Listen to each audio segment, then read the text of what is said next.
Cornelius, tell me who you are. What made you come into police? Well, just tell me about you in the beginning. My name's Cornelius Gray. I grew up in the Oak Cliff area, Texas, Dallas, Texas. I got introduced to the criminal justice system at a young age. I saw a lot of friends get railroaded because they didn't understand the criminal justice system. Like everybody, I have horror stories about the CJC system. However, I also have good stories. There was a cop when I was at Martin Wise Elementary in Oak Cliff. A cop who came up there, he was friendly with us, he talked to us, he made us understand that police officers are actually our friends. Now, fast forward a little bit, I went there in elementary. When I was in high school at South Oak Cliff, the officer, I actually ran to the officer again, and it was at a situation where I got pulled over in Denny's. I think it was off Crocker Hill or somewhere like that. We were just left a football game. We just left a football game. You know, football players, we like to go to Denny's, we like to go to a place just to hang out. And one officer pulled us out. Pulled us over, then pulled us out of the car. We had no idea what we did wrong. We were respectful. We was scared. Were you in high school or how old? I was in high school. I was actually in high school. We were scared to death, to tell you the truth. And lo and behold, the officer came. He was one of the officers that got called out for backup. And when he saw how we were being treated, he was livid. He told the officers, "Hey, don't do these boys like this. Lift them up, stand them up. Why are you having them sit on the ground? What have they done? What did you say that they did?" And the guy started stuttering. He's like, "No, you're not gonna do that here." I guess the guy was new to the beat or whatever. So he stood us up, and then he started talking to us, and then he was like, "You don't remember who I am?" And I was like, "No." So he told me who he was, and I was like, "I remember you now." He said, "It's good to see you doing good." He said, "I apologize to you." He said, this officer, if you guys want y'all meal come, this officer gonna go in there and pay for y'all meal if y'all want it like that." He said, "Because this is not what we do." So I could say I have horror stories, but I can also say I have great stories. And ever since that moment, you know, I was like, okay, I might want to think about being a cop. And then I saw Bad Boys, of course. Impressionable by TV. Wanted to run and gun, be like Will Smith and Martin Lawrence. And then, so I studied criminal justice in college. I went the community route first at Cedar Valley. Then I went on and got my bachelor's from the University of North Texas. And then after that, I got my master's in criminology at Grambling State University. I'm so happy for you. And you know, my son is about to graduate from the University of North Texas. So, of course, I'm out of there. I'm in and out of there all the time. It's a little city, isn't it? It used to be just a little country, like literally. I graduated in 2013. We didn't have nearly as much as what these guys have now. We had the Golden Triangle Mall, and we had, and the Golden Triangle Mall consisted of 5 places. USW, a food court, and a little gaming area. It was not a lot of stuff there. Nowadays, they have everything you can think of at UNT. So to see how they built that town up and built their college experience it is a college town. It literally. Is all restaurants, shopping, you name it. So, how old are you now? 33. How long have you been a police officer now? I graduated in July, so a few months. And you're enjoying life? I'm actually enjoying life. Oh, wait a minute. This is a spot that I ask you to give a shout out to your fraternity. Shout out to the brothers of Omega Psi Phi Fraternity Incorporated, root to the good bros. I know we have a stigma going on about us for everything that happened, but there is some good things. And you're a perfect example of what they should be. All right. Okay. So what were your initial perceptions of police officers before you became one yourself? You already told that story. I had a good and a bad perception of police officers. I wasn't gonna say all police officers are bad because I worked as a parole officer, parole supervisor, then I worked for the crime analysis unit at DPD. So I've had shoulder conversations with actual police officers. Just like there's some bad ones, I can promise you there's way more good police officers than there are bad. And working at DPD, I got a real taste of that. My sergeant, Sergeant Dwight Beatty, he's a great officer. Miss Wanda, Sergeant Wanda, even the chief of police was great. Chief Monique Alexander, Chief Garcia, all of them are great.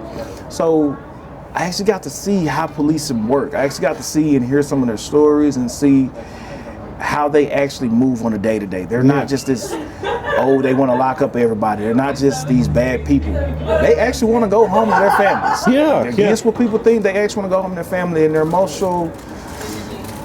They don't want to ruin nobody's life. Yeah. Because they're so scrutinized with everything they do. So that's one thing. That's a good thing. I think, How do you think your background as a crime analyst has shaped your views on police work? It shaped it in a fairly good way because it gives me more of an insight of, okay, I know my body camera's working. I know every every eye in the sky is on. You can tell you're mature. You understand that. As soon as you get out the car, I know every camera is going to hit you. And I also know, after reading so many of the reports and seeing how families are, it showed me how when you go to a scene, you're not just looking for a crime, you're listening to a victim. So that's shaped me to show how you can hear a person out and understand what they're saying and be more complimentary to, we're gonna find this person, but sometimes you just gotta step back and say, hey, how do you feel?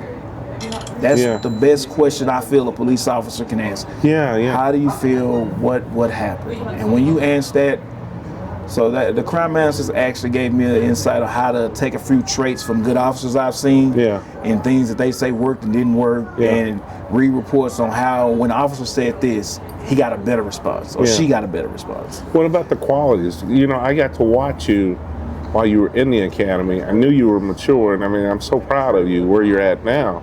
What do you think the qualities, what qualities are essential for police? What qualities do they need to have? Compassion-based, understand your customer service. You got a badge and a gun on your hip, but at the end of the day, we serve the community. We serve the people we walk around, talk to, we drive around. You need to understand, coming into this industry, you're gonna be a customer service. You're gonna be someone that, like I say, the person who comes out, takes a report, you call, you talk to the police officer, you're gonna be the first impression. And depending on how you approach them, depends on how much cooperation you're going to get from them, because a lot of the time police officers come in and go strictly by the book. That book does not capture every individual you're going to speak to. So understand that every situation is not the same. I don't care if you've gone to this neighborhood 12 times. The 13th time you go in there is just like the first time. You don't know what to expect, and you got to treat it like that. You got to treat, if you go to the same house 4 times, that 5th time is the first time. Hey guys, how's it going? You can build a rapport, but don't put a stigma in your head that this is what I'm going to walk into. What's some of the biggest misconceptions then that people have about police, in your opinion? That they want to just lock them up, that they don't really care, that they want to just throw their power around, and that they aren't human beings. That a lot of people feel like police officers are robots that are just programmed to interfere in your life, mess with your life, or they lack compassion. And that's totally not true. I've met so many compassionate people that wear a badge and a gun, and not just for DPD, for Lancaster PD, for Irving PD, even for Presbyterian Hospital. I've seen so many guys with a badge that go above and beyond. Well, let me ask you this then, Cornelius. How do you think public perception of police has changed in the recent years?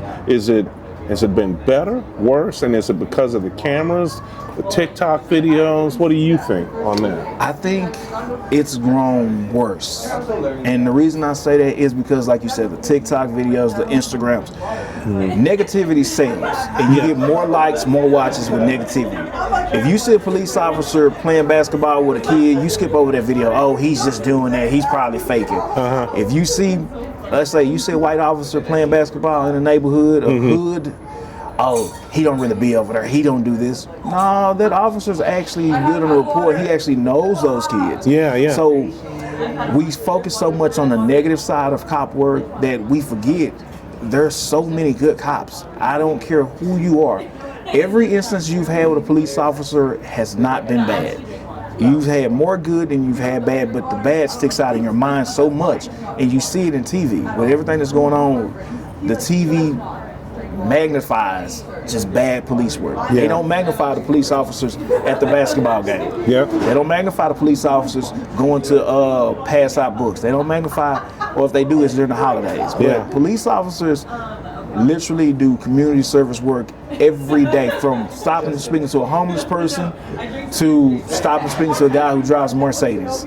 So you have to really understand that they are not all bad. Yeah. Their first thing when they get out that car is not, oh, let me go make an arrest. The first thing you think when I get out the car is, what am I walking into? Remember to breathe, stop, and listen to everybody. Yeah. That's the first thing I think about when I get out the car. How can I help you? Now, you're a newly minted police officer. How do you feel about the training you received at the police academy? I mean, your ups, your downs, your lows, your highs. What could we do better? The police academy for me was 10 months of a roller coaster, Yeah. to say the least. It had its ups, it had its downs. My experience in the police academy was I was ostracized, as you know. Yeah. I was ostracized because they felt I took things too serious. But I took things serious because this was a career choice. Ostracized by your classmates. By my classmates, Yeah. not my teachers. Mhm. But I do feel that, one teacher took the side of the class as opposed to actually getting to know me. Now, there were some teachers like DT, D, who like, you know what? He's not being overly serious. He wants this. When you're passionate about something, you want it. I knew it day one when I met you. Yeah. I paid my way through it. Yes. So I'm taking time for my kids, time for my mom, time Yeah. for my personal life. Yes. Where I wake up in the morning at 6:30, be at work at 7, work from 7 to 5:30, Yeah. just to rush to get to class at 6:30. Yes. That weighs on your body. So I'm like, I'm not gonna waste this opportunity. I'm Yeah. gonna give it this one shot and give it the best I got. And you did well. You did extremely well. What aspects, let me change this. What aspects of police work do you find most rewarding? The most rewarding part of police work is when you meet an individual that actually wants to help the police, that actually appreciates and sees the police. Like, they see us in the uniform, hey officers, thank you for all you do. That right there makes your day. And, I don't mean to go on a tangent. The first time I heard it was in Little Am. I had a rough shift. But there was a time we went to some little store, can't think of the store, and the individual just walked up and said, thank you guys for all you did. That right there made me feel, I know it sounds cliche, No, but that's to good, hear though. that somebody appreciates you after you've been feeling like you're just messing up, feeling like you're just getting negativity, Yeah. to hear somebody giving you some positivity, it meant a lot. Yeah, well, that's good. That's good. You know what? On the inverse side, what challenges have you encountered in your short time as a police officer? Are there any challenges? Yeah, there's several challenges. Learning what you can and can't do, and learning, like I said earlier, to not go strictly off the book. I'm not saying disregard those laws. I'm not saying break the laws. What I'm saying is that book speaks of a small group of people. Yeah. It doesn't speak for every encounter you have. So going in there with like, okay, I read this in the book, I need to do this and do this. Yeah. That's a challenge, because as a new officer, you want to do everything right. So you want to do everything by the book. You want to be repetition. Yes. But you have to understand, you might go to a burglary. You might go to a theft. You can't go in like, okay, this is what the book said I need to do. You have to go in and truly remain a human being and understand, okay, I'm speaking to an individual. Yeah. You gotta speak to them in a language that, hey, they're gonna understand, and you're gonna effectively get help from them. Yeah. How do you handle situations that are negative where you might encounter hostility? Do you just take a breath, or do you just, analyze that situation and take each one differently? For me, I'm a bit of a different person. For me, I'm gonna take a breath and try to remain calm, because I know, hey, everything is being recorded anyway, so I don't want nobody to feel like, oh, well, he went too far, he did this. I want to treat people the way I want to be treated. Yeah. I first think of that, and then I think I'm not the one who just was a victim. I'm not the one who just committed a crime. Yeah.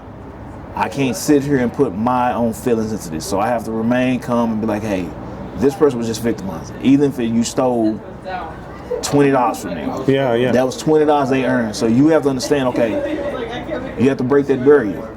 You have to seem genuine and be genuine when you're talking to a person. Let them know, hey guys, I'm not gonna say I know what it feels like. I've never been robbed at gunpoint. How can I help you? Yeah. You have to do that. Okay. How do you think officers can build trust within the diverse communities? Because, I've always, in retrospect, when I look back at that, I've always thought that was the way to go. Communities are more multicultural now, more diverse. How do we build trust in those communities as a police officer? By treating people as people. Treating them as people. You're going to run into people of different groups and ethnicities, different genders, different everything. Yeah. You're going to have to remember they're still a person. That's the best way you can do it. And be genuine when you talk to them, because one thing a person can sniff out underline is genuine. You faking. Yeah. If you're faking with them, they're going to sense that. Yeah. If you're black and you go into a white community and you try to be something you're not, they're going to sense that. Yeah. If you're black or you're Mexican going into a black community, they're going to sense if you're not being you. People have an instinct ability to sense genuine people when they feel it. I like that. Be authentic, Be you. Yeah. What strategies do you believe are effective in improving police community relations? Is it going out more? Is it interacting more with those kids, people within the community? It's to build it, be a presence. Be a presence. Just get out and speak. Don't get out and be the badge. Don't get out and be the gun. Just be a person. That's all you can be. When you get out there, when you get out your squad car, you're walking your beat. I don't care if you see a homeless guy. Speak to everybody. Yeah. Because what you don't see is what can make or break you in any community. Yeah. If they see you're walking, you just stop and you speak to the store owners, and you stop and pick up something on the ground, there's going to be somebody that sees that. Yeah. If you're in a neighborhood that's rough and you get out and you just feel comfortable and you have confidence in yourself, somebody's going to see that and pick up on that. And when they pick up on that comfortability, they're going to know, okay, you're not scared. You're not trying to be something you're not. Yeah. You're actually just, you're not at home, but you're not too relaxed, but you're comfortable. That's the big thing. Be comfortable and be genuine. Speak to people. How you doing, ma'am, sir? Absolutely, yeah. I mean, still use the proper greetings and everything. Cornelius, what do you think police officers can do to improve their image and effectiveness? I know you touched on one. Be you. Be authentic. Is there anything else? Another one you could do, speak. Put a smile on your face. Yeah. Because at the end of the day, if you got a smile on your face, even if somebody's having a horrible day and they see you smiling, somebody next to them is going to start smiling because they see you smiling. A smile is an opening to a conversation. Look people in the eyes and be there to let them know you're customer service. Okay. That's it. I like that, customer service, because even as a police officer, we're still providing service, right? That's, as a police officer, I know it's people say to serve, protect, to be the badge. You're a customer service agent. Yeah. You are a customer service rep. That's really what it is. Yeah. You're a glorified customer service call taker. That's literally what you are. And that goes into community policing too, doesn't it? Yeah. I mean, yeah, definitely. That actually is the best way of community policing, because people are going to be more inclined to help you or tell you things. Yeah. Because they feel like you're proactive. Yeah. Nobody likes reactive. Yeah. Nobody likes you just to show up after the fact. Yeah. People want to build a rapport with you, so if they see something, hey, I know I got Officer Choice coming on this shift. I know he can, someone I can talk to. Yeah. And that's going to be something that helps you protect them in the future, protect everyone in the future. If you just build up that customer service, that smile, that how you doing, that greeting, that just being genuine is what's going to help your career. Absolutely. Well, how do you handle stress and maintain your mental health while on duty? I know you still work out, right?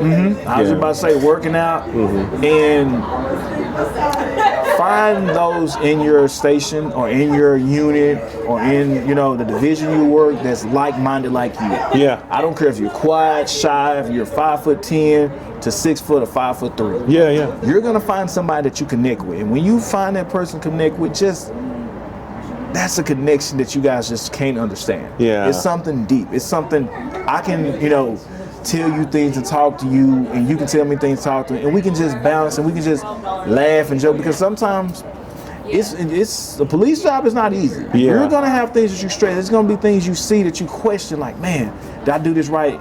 And you want somebody that you can talk to that's not, you feel like, oh, they're gonna judge you, oh, they're gonna use it against you. Yeah, yeah. Find you somebody in your unit. A guy that I know for DPD, Andre Layton.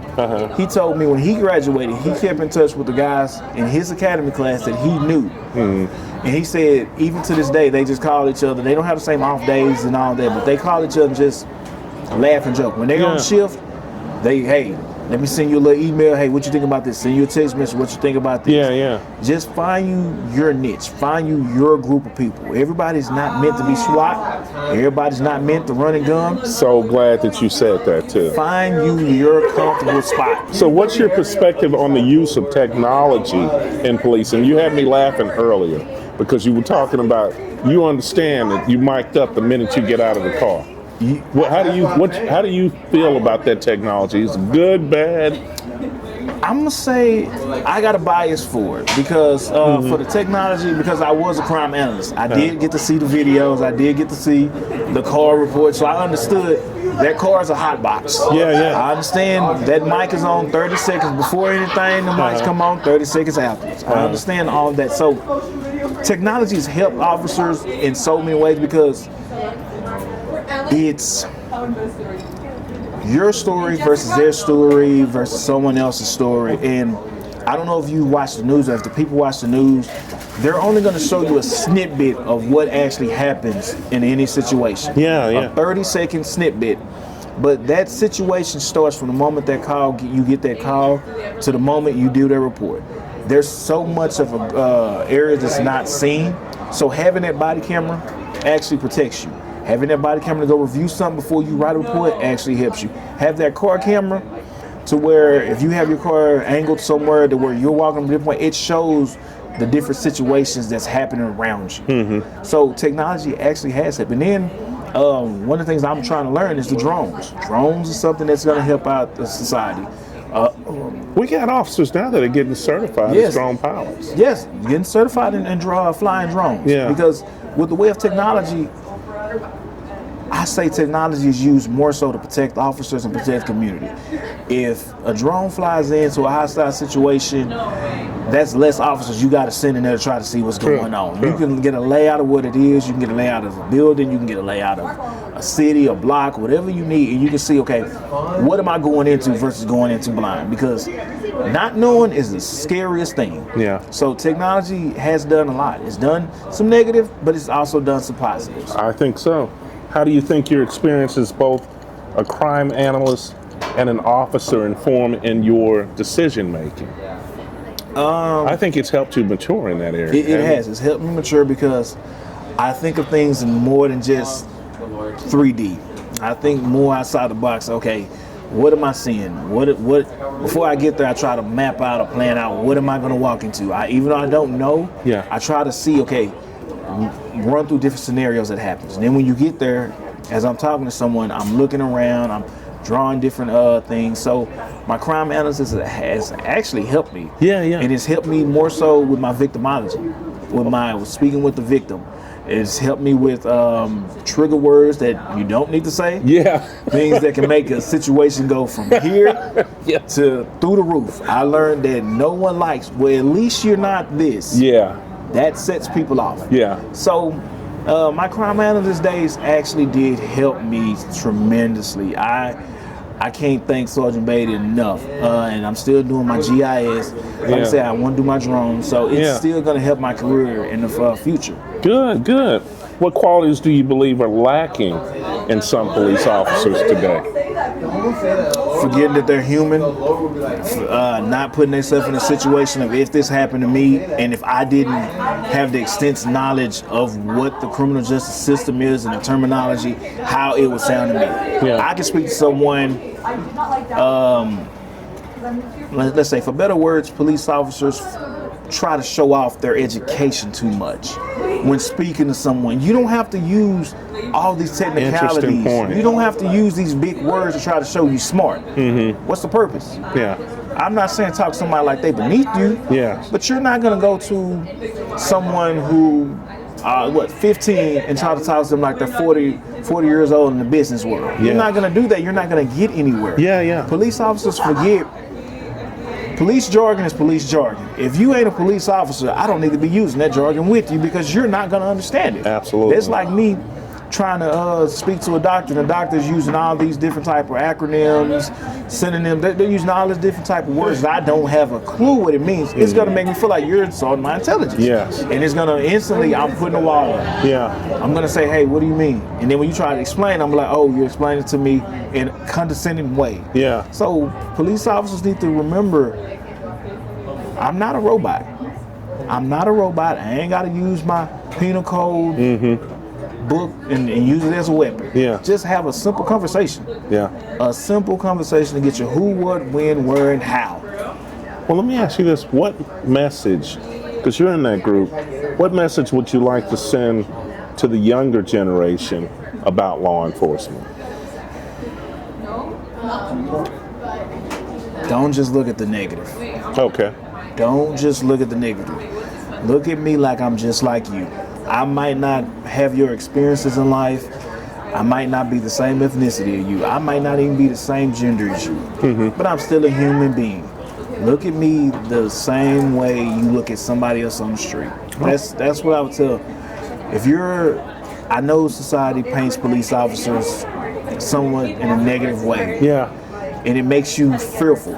It makes it feel like, oh, well, I'm scared, so when I get pulled over, he's gonna reach for his gun and this. Not every police officer is like that. Most police officers, when they do a traffic stop, they have it under control. They move at their pace. So don't have a wall up as soon as you see us. That's a good message to have. How can citizens support police officers in their efforts to serve the community, in your opinion? It just goes back to how can they help us? It just goes back to we're just like y'all.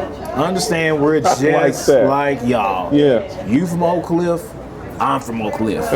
You from the hood, I'm from the hood. You went to a good college, I went to a good college. Yeah. Just understand we are the same. If you cut me, I bleed just like you do. And understand, hey, you're not going to have a good experience with everybody. But you're going to have more good than you're going to have bad. Just like you don't want me to prejudge you, please don't prejudge me. Yeah. That's just really what it is. All Community can see that and understand the good that officers do. All right. Well, Mr. Cornelius Gray, man, I am so happy for you.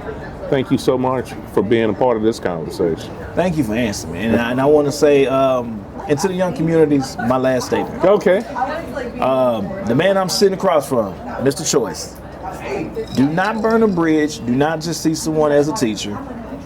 If someone's genuine like this man is across from me, be genuine with them. So that's one thing I can take from you. I think Stand I appreciate for what's right. that. I think it was a learning experience for everybody, and everybody came out well. Yes, sir. All right. So I want to thank you for giving me the chance to speak with you. All right. Thank you. Yes, sir.